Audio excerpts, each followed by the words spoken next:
ಶ್ರೀರಾಮನ ಭಕ್ತರಿಗೆ, ವಿಶ್ವ ಹಿಂದೂ ಪರಿಷತ್ನ ಕಾರ್ಯಕರ್ತರಿಗೆ, ಬಜರಂಗ ದಳದ ಕಾರ್ಯಕರ್ತರಿಗೆ ನಾವು ಯಾವುದಕ್ಕೂ ಹೆದರದ ಬೇಡ. ಅದನ್ನ ಗೋವುಗಳಿಗೆ ಕಾಯ್ತಕ್ಕಂಥದ್ದು, ಗೋವುಗಳ ರಕ್ಷಣೆ ಮಾಡ್ತಕ್ಕಂಥದ್ದು ನಮ್ಮ ಧರ್ಮ.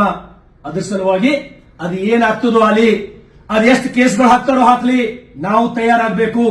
ಹಾಗಾಗಿ ವಿಶೇಷವಾಗಿ ನನ್ನ ವಿಧಾನಸಭಾ ಮತಕ್ಷೇತ್ರದ ಬಸವ ಕಲ್ಯಾಣದಲ್ಲಿ ನಿಮಗೆ ಯಾರಿಗಾದರೂ, ಯಾರ ಮನೆ ಎದುರಾದರೂ ತಂದು ಆಕಳಾಗ್ಲಿ, ಎತ್ತಾಗ್ಲಿ, ಕರು ಆಗ್ಲಿ ಕಟ್ಟಿದ್ದು ನಿಮಗೆ ಗೊತ್ತಾಯ್ತಂದ್ರ ನನಗೆ ಕರೆ ಮಾಡ್ರಿ.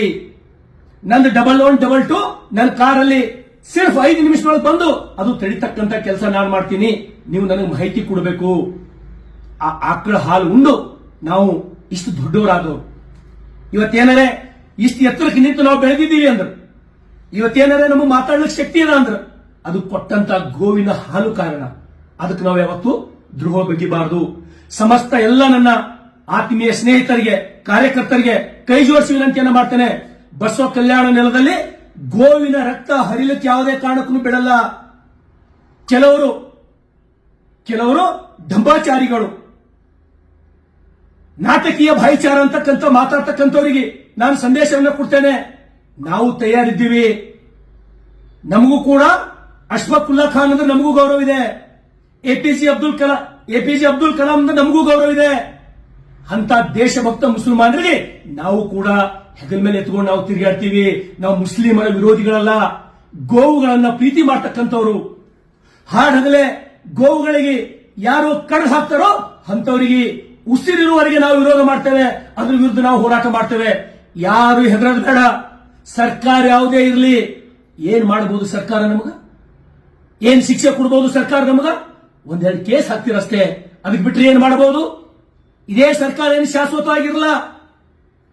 ನಾವು ಯಾವ ಸರ್ಕಾರ ಅಂತಕ್ಕಂಥದ್ದು ನಾವು ಲಕ್ಷ್ಯ ಮಾಡಲ್ಲ. 100ಕ್ಕೆ 100 ಎದರ ಹಾಲು ಕುಡಿದು ದೊಡ್ಡವರಾಗಿರೋ ಅದು ಕುಡಿಸ್ತಕ್ಕಂಥ ಪ್ರಾಮಾಣಿಕ ಪ್ರಯತ್ನ ನೀವಿದ್ದಲ್ಲೇ ಎಲ್ಲರೂ ಮಾಡಬೇಕು. ಬಸವ ಕಲ್ಯಾಣದೊಳಗ ಒಂದು ಗೋವಿನ ರಕ್ತ ಕೂಡ ಹರಿಲಾರ್ದಂಗೆ ನೋಡ್ತಕ್ಕಂಥದ್ದು ಜಿಮ್ಮೆದಾರಿ ನಮ್ದು. ಹಾಗಾಗಿ ಸ್ನೇಹಿತರೆ, ನಿಮ್ಮ ಅಣ್ಣನಾಗಿ, ನಿಮ್ಮ ಸಹೋದರನಾಗಿ ಒಂದು ಎಲ್ಲರೇ ಉದಾಹರಣೆ ನಿಮಗೆಲ್ಲರೇ ಕಾಣ್ತು ಅಂದ್ರೆ ನಿಮ್ಗೇನಾದ್ರೂ ಹೇಳಕ್ಕೆ ಹೆದರಿಕೆ ಆಗ್ತಾ ಇತ್ತಂದ್ರೆ, ನಿಮಗೇನಾದ್ರೂ ಭಯ ಆಗ್ತಾ ಇತ್ತಂದ್ರೆ ಜಸ್ಟ್ ಅದು ಒಂದು ಫೋಟೋ ಮಾಡಿ ನನಗೆ ವಾಟ್ಸಪ್ಗೆ ಕಳಿಸಿ. ಒಂದು ಫೋಟೋ ಮಾಡಿ ನನಗೆ ವಾಟ್ಸಪ್ಗೆ ಕಳಿಸ್ರಿ, ನಾನು ಹೋಗಿ ತಡಿತೀನಿ. ಅಂತವರಿಗೆ ಕಾನೂನಿನ ಕಠಿಣ ಶಿಕ್ಷೆಗೆ ಗುರಿ ಮಾಡ್ತಕ್ಕಂಥ ಪ್ರಯತ್ನ ಈ ನೆಲದ ಶಾಸಕನಾಗಿ ನಾನು ಮಾಡ್ತೇನೆ. ಹಾಗಾಗಿ ನಿಮ್ಮೆಲ್ಲರನ್ನ ನಾನು ವಿನಂತಿಯನ್ನು ಮಾಡ್ತೇನೆ, ಈ ಕ್ಷಣದಿಂದ ನಿಮ್ಮ ಹದ್ದಿನ ಕಣ್ಣು ಬಸವ ಕಲ್ಯಾಣದ ಪ್ರತಿಯೊಂದು ಮೊಹಲ್ಲಾಗಳ ಮೇಲೆ ಇರಲಿ, ಅಥವಾ ಯಾವುದೋ ಆಪೆ ಗಾಡಿಗಳೊಳಗ ಟಮ್ಟಮ್ದೊಳಗ ಯಾರೇ ಗೋವುಗಳಿಗೆ ಕೂಡ್ಸೋಡ್ ಹೋಗ್ತಕ್ಕಂಥದ್ದು ನಿಮ್ಗೆಲ್ಲರೇ ಕಾಣ್ತು ಅಂದ್ರೆ ಎದುರು ನಿಂತು ತಡೀರಿ. ನೀವು ಇಲ್ಲಿ ನಿಂದಿಸ್ತೀವಿ ಗಾಡಿ ಅಣ್ಣ ಅಂತ ಹೇಳಿ ನನಗೆ ಫೋನ್ ಮಾಡ್ರಿ, ನಾನು ಓಡ್ ಬರ್ತೀನಿ. ಅದಕ್ಕೆ ಬಿಟ್ಟು ನನಗೆ ಈ 3 ದಿವಸ ಏನು ಕೆಲಸ ಇಲ್ಲ. ಅದು ತಡಿತಕ್ಕಂಥ ಪ್ರಾಮಾಣಿಕವಾದಂತಹ ಪ್ರಯತ್ನ ನಾವೆಲ್ಲರೂ ಮಾಡೋಣ.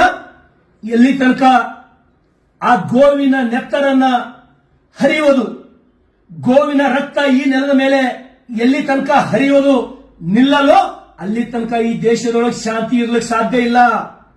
ನಿಮ್ಮ ಭೋಗಸ್ ಭಾಯಿಚಾರದ ಮಾತುಗಳು ಎದಕ್ಕೂ ಕೆಲ್ಸಕ್ಕೆ ಬರಲ್ಲ.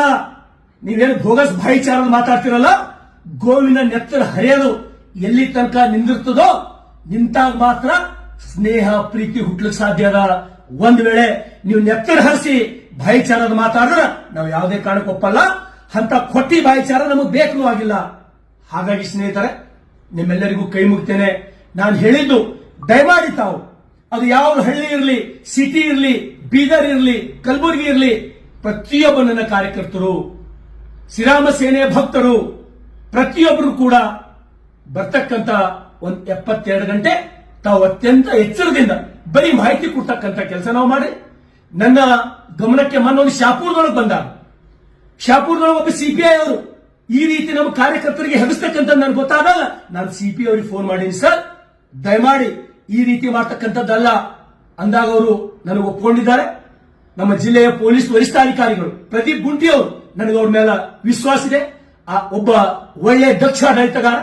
ಇಂಥವು ಏನಾದರೂ ಕಂಡ್ರೆ ಆ ನಮ್ಮ SP ಸಾಹೇಬರು 100ಕ್ಕೆ 100 ನಮಗೆ ನ್ಯಾಯ ಕೊಡಿಸ್ತಕ್ಕಂತಾರ ಅಂತಕ್ಕಂಥ ಭರವಸೆ ಇದೆ. ವಿಶೇಷವಾಗಿ ನಮ್ಮ ಜಿಲ್ಲಾಧಿಕಾರಿಗಳ ಮೇಲೆ ಕೂಡ ನಮಗೆ ನಂಬಿಕೆ ಇದೆ. ಹಾಗಾಗಿ ನಾವೆಲ್ಲರೂ ಸೇರಿ ಗಟ್ಟಿ ನಿಂತು ಗೋವುಗಳ ರಕ್ಷಣೆ ಮಾಡಲಿಕ್ಕೆ ನಾವೆಲ್ಲರೂ ತಯಾರಾಗೋಣ.